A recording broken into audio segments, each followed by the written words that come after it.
Click করুন অ্যাপের bell আইকনে আর সাবস্ক্রাইব করুন এবিপি আনন্দ। সব সময় থাকুন খবরে। আসবো পরের খবরে। পটাশপুরে বিজেপি কর্মীর ফের ময়না তদন্তের নির্দেশ বহাল।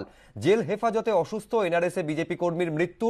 এই ঘটনায় 5ই নভেম্বর দ্বিতীয়বার ময়না তদন্তের নির্দেশ ডিভিশন বেঞ্চের। কি হলো আদালতে, আমাদের প্রতিনিধি সৌভিক মজুমদার আরো বিস্তারিত জানাবেন। নির্দেশ দেওয়ার সময় কি বলেছে আদালত?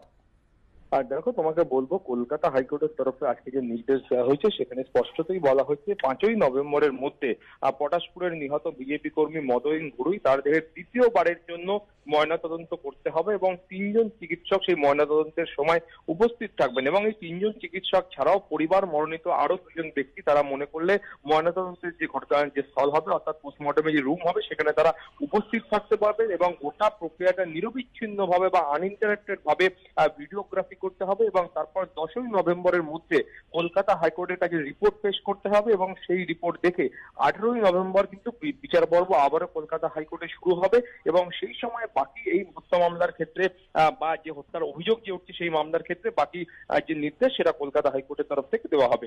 শুভ্রজিৎ। ধন্যবাদ সৌভিক।